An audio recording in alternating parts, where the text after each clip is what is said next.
Champions ലീഗിലെ സമീപകാലത്തെ മോശം പ്രകടനം നിങ്ങൾ മറന്നേക്കുക. യൂറോപ്പിലെ രാജാക്കന്മാരാവാൻ നമ്മൾ തിരിച്ചു വരുന്നു.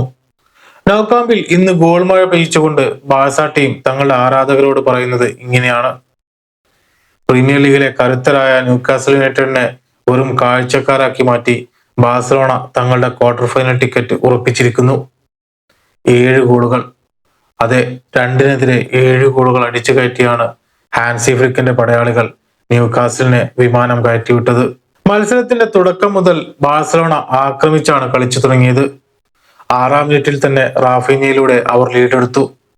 പക്ഷെ ന്യൂകാസൽ അങ്ങനെ വിട്ടുകൊടുക്കാൻ തയ്യാറായിരുന്നില്ല. ആന്റണി ഇലാങ്കയിലൂടെ അവർ 2 തവണ സമനില പിടിച്ചു. ഒരു ഘട്ടത്തിൽ സ്കോർ 2-2 എന്ന നിലയിലായിരുന്നു. നൗകാമ്പിലെ ആരാധകർ പോലും ഒന്ന് അമ്പരന്നു. പക്ഷെ ആദ്യ പകുതിയുടെ അവസാന നിമിഷം 18-കാരൻ ലാമിൻ യമാൽ പെനാൽറ്റിയിലൂടെ ബാഴ്സയെ വീണ്ടും മുന്നിലെത്തിച്ചു. 3-2 എന്ന സ്കോറിൽ ആദ്യ പകുതി അവസാനിക്കുമ്പോൾ ആരും കരുതിയില്ല 2-ാം പകുതിയിൽ ഒരു ദുരന്തം ന്യൂകാസലിനെ കാത്തിരിക്കുന്നുണ്ടെന്ന്. 2-ാം പകുതി തുടങ്ങിയതോടെ ബാഴ്സലോണ ടോപ്പ് ഗിയറിലേക്ക് മാറി. ഫെർമിൻ ലോപ്പസിന്റെ ഗോളോടെ തുടങ്ങിയ ആറാട്ട് പിന്നീട് ലെവൻഡോവ്സ്കി ഏറ്റെടുത്തു. 2 തകർപ്പൻ ഗോളുകളിലൂടെ ലെവ ന്യൂകാസലിന്റെ കഥ കഴിച്ചു. ന്യൂകാസലിന്റെ പ്രതിരോധ നിരയിലെ പിഴവുകൾ ബാഴ്സ കൃത്യമായി മുതലെടുത്തു.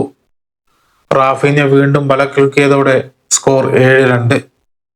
2 പാദങ്ങളിലുമായി 8-3 എന്ന കൂറ്റൻ ലീഡുമായി ബാഴ്സ ക്വാർട്ടറിലേക്ക് മാർച്ച് ചെയ്തു. ന്യൂകാസൽ പ്രതിരോധത്തിലെ ഓരോ പഴുതും ബാഴ്സയുടെ യുവതര കീറി മുറിക്കുകയായിരുന്നു.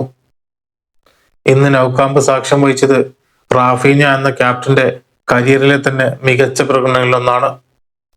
2 ഗോളുകൾ, 2 അസിസ്റ്റുകൾ, കൂടാതെ ഒരു പെനൽറ്റി കൂടി ടീമിന് നേടിക്കൊടുത്തു. പരിക്കിന് ശേഷം തിരിച്ചെത്തിയ ലെവൻഡോവ്സ്കിയും തന്റെ ക്ലാസ് തെളിയിച്ചു. ഹാൻസി ഫ്ലിക്കിന് കീഴിൽ ബാഴ്സലോണ പഴയ ആധിപത്യം തിരിച്ചു പിടിക്കുകയാണ്. സ്വന്തം മൈതാനത്ത് ഈ സീസണിൽ PSG മാത്രമാണ് അവർ തോറ്റത് എന്നതും ശ്രദ്ധേയമാണ്.